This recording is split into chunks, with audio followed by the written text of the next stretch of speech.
Hey guys, what's up? It's me, Thomas. Tonight we're back here with the kill count. Tonight, well, we got an interesting one because we got the 13 ghosts from 2001, by the way. So yeah, this is basically removed from an old film called The 13 Ghosts. So yeah, those Scooby-Doo, by the way. But I think I'm just gonna let this movie speak for itself because yeah, it's kind of interesting. So be sure to like, subscribe for more. Hope you guys enjoy it. Let's go. Welcome to the Kill Count, where we tally up the victims in all our favorite horror movies. I'm James A. Janice, and today we're looking at 13 Ghosts, which is often written in leet speak. This very 2001 horror movie is something of a cult favorite, and it's been getting renewed attention lately. Though I promise it was already on the Kill Count calendar before my buddy Foundflix released his video about it. I always mentally group this movie with contemporary supernatural fare like The Haunting and House on Haunted Hill. The latter made by the same production company, Dark Castle Entertainment. As the name implies, Dark Castle was originally formed to remake William Castle movies. 13 Ghosts is a remake of Castle's 1960 film, and if you've listened to our podcast episode about horror gimmicks, it wouldn't surprise you to learn that the original 13 Ghosts was released with enhanced marketing. Illusiono! A pair of colored cellophane glasses that, when worn by an audience member, would reveal the ghosts in the film. The 13 Ghosts remake similarly relies on smoke and mirrors to entertain the audience, but instead of viewing gimmicks, it covers up its weaknesses with a flashy style and great production design. Most of the film takes place inside a giant glass house contraption that is visually striking and impressively designed. The same compliments can be paid to the 12 ghosts trapped inside of it, who can only be seen by the other characters when they're wearing special glasses, a nod to Bill Castle's Illusiono. Unfortunately, the ghosts in the glass house are just about all 13 Ghosts has going for it. An argument could be made for its cast of familiar and charming faces. I'm always a fan of Matthew Lillard chewing up scenery, but when it comes to the story, it's an indecipherable mess. A Byzantine tangle of spiritual spell requirements and demonic-possessed astronomers trapping ghosts to predict the future. This nonsense is dumped into our laps in a couple of repetitive exposition-heavy scenes, and in between those, we're treated to endless minutes of the characters splitting up, getting lost, and sometimes flat-out disappearing. I loved this movie as a kid, and it certainly has its charms, but nostalgia can't cover up its many noticeable flaws. Also, anyone who gets annoyed by flashy editing is gonna have a bad time. In fact, people who are photosensitive might want to skip this one altogether. The flashes just happen too often for me to put a warning every time. The movie does have at least one amazing kill in it, and because I have to show it to you, this episode is sponsored. You may not be able to buy glasses that let you see ghosts, but you can buy earbuds that let you hear high quality sound. Raycon earbuds deliver premium sound in a compact design, with no dangling stems that a killer ghost could grab you by. They're so damn comfy, Chelsea sometimes sleeps with them in. Listens to German, she's brushing up on it. I use them while working out on my brand new muscle machine, because I know they won't fall out no matter how active I'm being. To enjoy their noise-isolating sound, seamless Bluetooth pairing, and 6 hours of playtime, go to buyraycon.com/deadmeat and get 15% off your Raycon purchase. If you don't love them, return them for free in 45 days. That's buyraycon.com/deadmeat, the link's in the description, for 15% off your order today. I know the movie's called 13 Ghosts, but this ain't the ghost count. Let's get to counting the kills. Pretty much. So, yeah, it's been a while since I've seen this, both Foundflix or the kill count of this, so I don't remember exactly how this movie goes, but basically, yeah. 12 ghosts, they gotta look out. Some are deadly, some are not. I'll point out the deadly ones. Though I think only one's, like, peaceful. The others, not so much. You'll see what I mean in a minute. Also, if you go back to Foundflix, they actually do an analysis on each of the ghosts. There's actually a really cool extra in like the, DVD set that actually goes into the backstory of it all. But I'm not sure if Jason's going to cover it, but if he doesn't, I'll explain along the way. So, let's get to it. Time to see if the, human kills, stack up with the ghosts. Let's go. The movie begins opens with a big old truck smashing its way into a junkyard. This crew of dudes in reflective safety ponchos works for ghost hunter Cyrus Criticos, played by F. Murray Cyrus. Abraham, lending this Cyrus movie an the enormous amount of credibility. That's Salieri, dude. His lackey Dennis Rafkin, played by Matthew the Little Woozy Feeler Lillard, is a psychic who can sense ghosts. In this junkyard, he feels the presence of one so pissed and murderous, it's trying to crush them with old cars. That kind of shit better come with hazard pay. This one isn't like the others. Then I'll give you a bonus. You don't have that kind of money. After tonight, you'll be surprised. Now get to work. Dennis is helping Cyrus capture his 12th ghost, a practice that wins them protest from this dude Damon and his wife, I think, Kalina. These aren't animals you're capturing. They're human beings. They are dead human beings. Maybe you should join Greenpeace. Throw blood on old women's furs. Kalina is played by M. Beth Davids, last seen on the kill count in Army of Darkness, which should get a cut comparison sometime this year. Kalina and Damon mention a secret plan Cyrus has involving spells and a 13th ghost. But before Dennis can get any elucidation, Cyrus orders the bait brought in. A truck full of blood? You gotta be shitting me. Nah, man, they're chumming that junkyard. Thanks to that blood and some creepy Latin spells, Cyrus summons the junkyard spirit, who makes a first-person entrance to kick off our kill count. The first 2 kills I count here are dead bodies that might have had their kills edited out. We see a corpse hanging from a stack of cars as it falls onto some body pieces, which I thought at first could have come from the chumming truck, but both these victims have those ponchos on, so they must have been some of Cyrus's dudes. The next 3 kills are much more clear. One guy dies with a windshield blood splatter, another with a very well done backwards body snap, and after Dennis sees the ghost by wearing ghost vision glasses, it kills a 3rd guy by cutting him in half with a car. The other ghost hunters run, occasionally tossed aside in non-lethal ways, until one unfortunate dude gets trapped as the ghost cube closes with him and the spirit inside. The big boy ghost, whose name is the Juggernaut, kills the nameless guy by breaking his body against the ghost cell walls. Dennis survives the harrowing. So, just in case he doesn't go for this one, the Juggernaut, if I remember correctly, basically was a major serial killer, had a rough life, and, well, pretty much took it to the junkyard to, well, dead.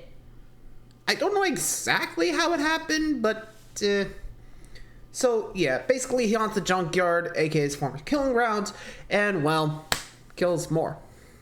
Until Cyrus and the gang catch him. Anyway. Attack, but he finds Kalina next to a mortally wounded Damon who bleeds out to death on the ground. Dennis then finds he may have a problem collecting his paycheck when he sees Cyrus similarly situated. An efficient opening credits introduces Cyrus's nephew, Arthur Criticos, played by Tony Shalhoub 1 year before Monk premiered. During the circular slope, Arthur's wife Jean perishes in a house fire off screen. It's done in voiceover dialogue that sounds like a radio show. You'll see sooner or later. Jean!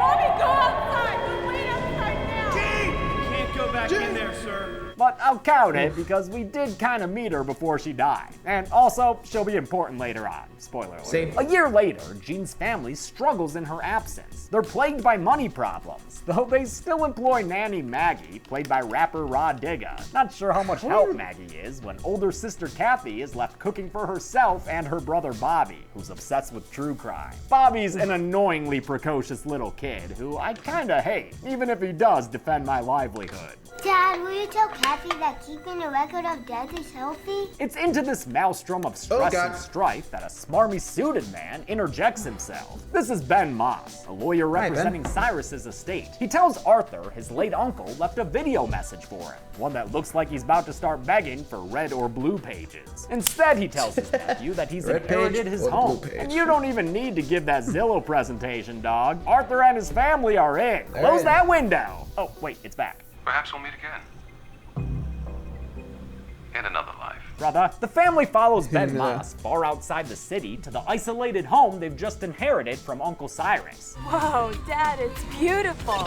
Yeah, I guess, if you've always wanted to live in an escape room with Elven script all over the windows, speak friend and enter, right? Dennis is here, posing as an electrician trying to fix a local power outage. Arthur agrees to let him in, and when he opens the door, the house seems to come alive, whirling and twirling and illuminating itself inside the glass walls. Guess Uncle Cyrus wasn't too keen on privacy. or he wanted people to see him naked. Rich old guys be like that sometimes, you know? The doors open and grant them entrance into the see-through home with Latin written everywhere. The valuable artifacts inside might be the answer to Arthur's money problems, but Dennis is gonna have to take care of his bank account himself. That's why he's here, to collect the payment he never got from Cyrus. So while the Criticoses are marveling at the Da Vinci device they now call home, Dennis heads into the basement to find a stash of cash. Downstairs, he only finds psychological torment as flashes of ghouls and ghosts rack his mind. A lot of bad vibes down here, because as the Spectre specs reveal, this basement is a ghost prison! And the inmates are none too pleased. Completely shook by this poltergeist penitentiary, Dennis tells Arthur who he really is. I used to hunt ghosts with your Uncle Cyrus. Goats? Bees? Ghosts! Beads? Dennis says Arthur needs to get his family out of this house. And try not to touch him while you do it. That secondhand trauma really stings. Shit like that is why Theo wore gloves. Too bad Arthur's family is scattered all over this place, scooting from here to there and finding rooms to claim as their own. An abandoned dusty bed? Whee! Look out, bed bugs! As Maggie finds a pair of those ghost revealing goggles, Ben Moss dips out from Arthur and puts his own pair on. Looks like he's familiar with and dismissive of the captive ghosts down here. Hey, nice dance. Oh, jeez, you. What's the matter, honey? Bad representation? He finds a case with his payment for bringing Arthur's family here and inadvertently triggers the house to become more active, which includes shuttering its doors and windows to the outside world. This new take on a haunted house, swapping out the classic creepy Gothic style for a modern glass construction, is never not awesome to look at. Production designer Sean Hargreaves wanted the house to feel like another character, which is why it was built practically on the Bridge Studios lot in Vancouver. Over 3 miles of glass panes and nearly 5 tons of steel were used to build the house, and the ultra-modern glass walls were balanced out by the antique production design that used a lot of clock gears, welded metal, and stained glass. Now, it's one thing to design a set that looks cool because it's all glass, but it's another thing to shoot on it. The unique set caused a lot of issues while filming. Of course, we could see all the way through the house and all the way to the other side where people were standing around and, having coffee and donuts. It was also a potential safety hazard. Part of the reason there's Latin lettering on the see-through walls was to stop the cast and crew from running into them.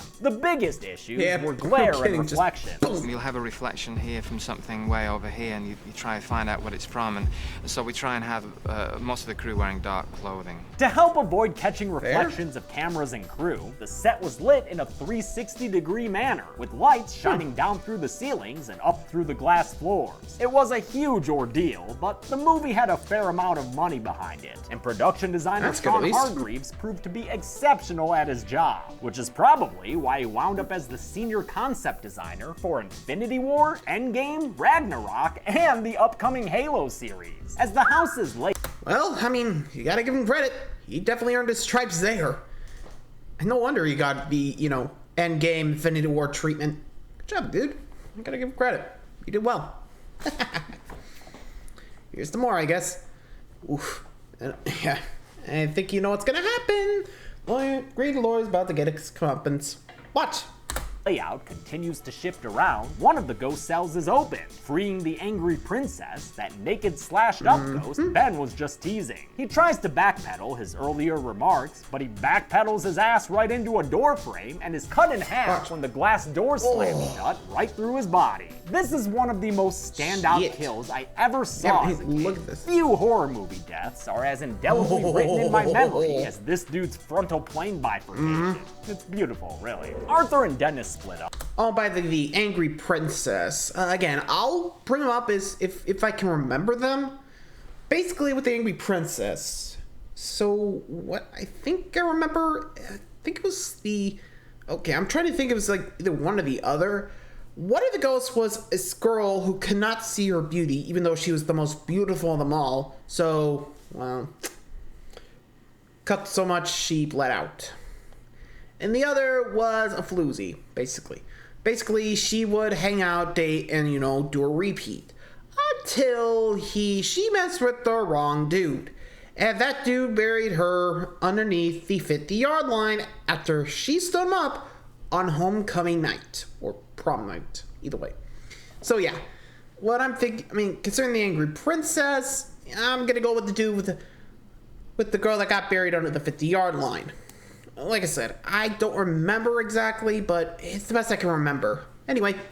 Up to find Arthur's kids, since the house's centrifuge or whatever is revving up its gears and continuing to close off all the exits. While Steve Beck wanted most of this movie to be done practically, there were times when that just wasn't feasible. For shots like the spinning gear thing here, they turned to Michael Fink's team of visual effects artists. They worked their asses off, combining layers of effects, sometimes taking several months to make shots that were only 4 seconds long. I think their digital work looks great for the time. It's a good use of CG.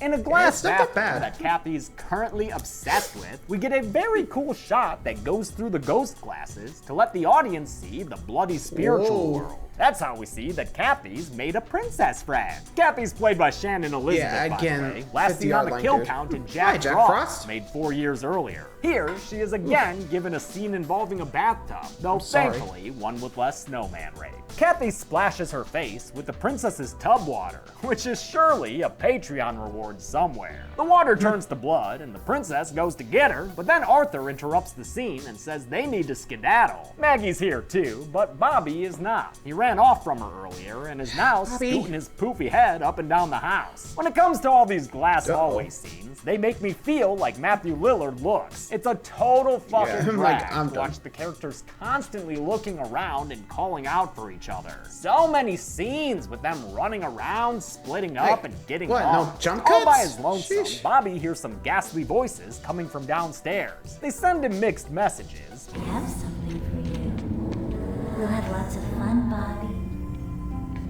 Don't come down, Bobby. And he follows them into the basement, where he runs into a couple of scary ghosts. A screaming dude wrapped in cellophane called the Torso, and another ghost, the Bound Woman, played by Laura Manow, who was previously on the kill count in Trick or Treat, where a pseudo-vampire left her dead in the street. Bobby then sees a ghost of Christmas Past when he witnesses his dead mom Jean coming towards him. But before he can ask her for any make-up Christmas gifts, he sees Cyrus Kritikos and screams. And good, we're done with the shitty kid character for a while. Seems like more and more of these ghosts are running free, no longer imprisoned by the containment spells written in Latin on the ectobar glass. See, ghosts can't cross those. Ghosts? Yes. Yeah, ghosts. Ghosts. Ghosts. But Arthur ain't afraid of no ghosts and wants to head into the basement to find Bobby. What did I just say? Did I just say there's a petting zoo downstairs? No. There are ghosts downstairs, Thank you, Arthur. Stu. That line is one of 2 jokes written by an uncredited James Gunn, who must have been brought in for punch-ups. The actual screenplay was written by Richard DeVideo and Neil Marshall Stevens, the latter of whom has written a lot of full moon features, including 3 Puppet Masters. Arthur convinces Dennis to help him. Okay, so I guess... Okay, my bad. I was wrong. So the Bound Princess is the girl that got buried under the 50-yard line, while the angry one was the one that couldn't see her beauty. Okay, my bad. Jeez, I could have sworn. Man, guess I was wrong. And also the Torso, like we all know Jean's story, died in the house fire, right? Anyway, the Torso, you know, the one that had his head cut off and was a little torso. You know, a little torso. If I remember, it was a gambler. Okay, yeah, that one was easier. Okay, sorry. He was a gambler, made the wrong bet with a mobster, and, well, as you saw, got cut up into, well, a lot of pieces. Like I said, hence the Torso name. Like I said, you'd be surprised. Anyway. Him out in the basement by promising to pay him a lot of money. Once they're down there, guess what? They decide to split up, just like the horror movie characters they are. Dennis and Maggie find another one of the ghost cells open, though thankfully not the one containing the hammer. God! I hate it when they do that! Dennis shares his glasses so Maggie can finally see the ghosts and explains that ghosts are all around them. It's just that most are pretty chill. Not all also pissed hammer. This Dude that got. Meanwhile, Kathy takes another pair of glasses and equips them to find the Jackal, a super scary ghost, who drags Kathy down the hallway right in front of Arthur's eyes. Damn, Jackal's up on her, will ya? escape Punching her in the head and shit. Yeah, that Arthur one's and an Kathy escaped don't convict. stand a chance against the Jackal, Comparison so it's a to good thing Silent Fire. Kalina shows up with a flare. She fends off the Jackal and helps Arthur Arthur drag his daughter safely behind some enchanted glass. If you forgot about Kalina, I don't blame you. Although she had one more standalone scene I didn't include earlier, she's a poorly written character that feels more like a plot device than an actual human being. I'm in the spirit reclamation business. What? I free trapped souls. A shame, because I love me Miss Honey. Arthur finally puts on some ghost goggles and sees that the ghosts are really real. Feels late in the game for the main character to do this, but whatever. Yeah, aren't they usually the Kalina first? goes on a lengthy exposition rant and explains that this house was built based on plans written by a possessed 15th century astronomer named Basilius. It's basically a giant demon device that's meant to predict the future, and it runs on human souls. That seems like a lot of things. I'm surprised that edit them down a bit. Not like you have a know? problem editing down your characters, because Kathy's all of a sudden fucking missing. Like she was there, then they went to close-ups as Arthur and Kalina looked at that book, and when they cut back to a wide shot, she was gone. Good thing. We had gone nearly 5 whole minutes without the characters looking for someone. Speaking of which, Dennis and Maggie continue looking for Bobby, but instead run into some ghosts, including the firstborn son, a little boy ghost who isn't too much of a threat, the torn prince, a baseball bat bashing banshee who almost gets Dennis, and a pair of ghosts called the dire mother and the great child. The latter played by C. Ernst Hart, who, funny enough, also played a big baby in Trick or Treat, where he was a victim of the sexy Lycan Lady clan. Eventually, Dennis and Maggie run into Kalina and Arthur, who just barely escapes an attack from a newly freed hammer. Kalina leads the ensemble deep into the house's interior, which is explored by the camera in a nicely done, creepy montage with good sound design. Okay, so figured this was a good point. So let's see. From what I remember, first up, firstborn son. Basically, dude that was obsessed with cowboy movies. So wanted to do a duel with a little kid. But the kid brought a real arrow and, well, dead. Torn prince. Basically, good looking guy, baseball star, who died in a fiery motorcycle or car accident while, racing. Now for these next two, they're going to be in the same story, so I'm just going to tell it as it is. So, in the traveling circus, there was this small woman. She was there because she was, as you saw, pretty small. But one day, she got AR'd by the tall man of the group. So, hence the big baby. Anyway, the mom coddled him, and, well, they were treated as freaks by the ironically freaks. Yeah, even in the circus is bullying. But things go way too far, because, well, the freaks decided to pull a prank, but prank goes wrong, and the mother dies. And later, well, yeah. Anyway, big baby goes on a murder spree, and ironically, everyone decides he's the villain, and, well, dead. So they're in the house. And for the hammer, if I remember correctly, dude was just working, honest man, but if memory serves, eventually racist mob got to him, and no, not Candyman. And, well, after a while, it's got the stake driven through him, lost his hand, and replaced with the hammer that he made, or had for his work. Now for the jackal, like I said, basically, crazy dude, so crazy that they had to put his head in a cage. And he refused to leave the asylum, even when the whole thing was burning down, so he died there. I think there was one more outside of Gene, but I think that was the stockade one. I'll tell you when it comes out. But a little heads up, basically they all thought she was a witch, so they put her in the stockades until she died. And they kind of have some proof because they tried to burn her alive in a barn. She was fine. So figured, she ain't burning. Might as well put her in the stockade for life. Yeah, you'll see her if she comes up. Anyway, so I'll explain them as much as I can.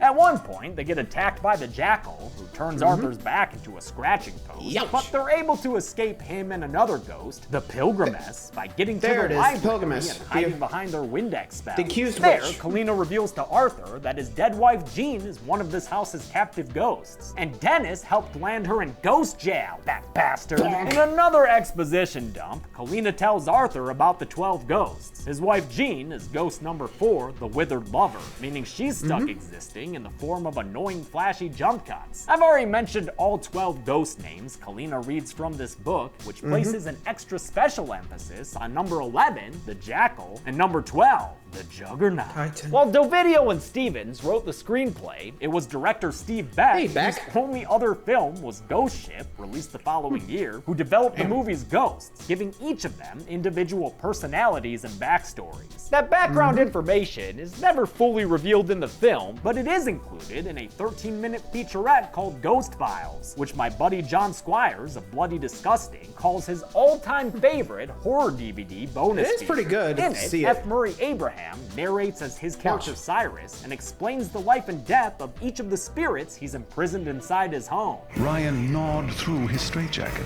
until the Jackal doctors there? finally locked his head in a cage. It's very well done and informs their appearance and accessories we see in the film. For instance, the Torn Prince was a small-town baseball player who died in a drag race fire. To bring the ghosts to life, or you know what I mean. Well, Beck had anyway. artist Derek Thompson create comic book style artwork based on the backstories he wrote. These designs were tweaked constantly, all the way up to the makeup process, which was overseen by Howard Berger of K&B Effects. Makeup time varied for each ghost, with some taking as long as 5 hours to apply. Some of the ghost actors had to wear uncomfortable contact lenses, and actor John DeSantis, who played the Juggernaut, said he was unable to see what he was doing half the time. DeSantis' makeup involved a bodysuit to add bulk to his 6'9", 270-pound frame, and 6 prosthetic pieces that were assembled on his face. After production wrapped, key makeup artist Charles Porlier salvaged and repainted the prosthetics and gave them to DeSantis as a gift. I've actually never heard of that happening before. I think it's really cool. Kalina says that for the house to run, it needs the energy of these 12 ghosts, and that after the last one is let out of its jail cell, the demon machine will be in full swing. She tells Arthur the only way to stop it is with the titular 13th ghost, which must be a person with a broken heart who willingly sacrifices themselves to the machine. Wow, the 13th ghost was the friends we made all no, the 13th ghost was Arthur. It was Arthur all along. He's gonna have to jump into that demon eye thing to save his kids through the power of love. Love is the most powerful energy, Arthur. And after that, there's dynamite, the second most powerful energy. Dennis wants to come up with a plan that doesn't involve sacrifice or dynamite, and offers to help Arthur as though they were ex-band members considering a farewell tour.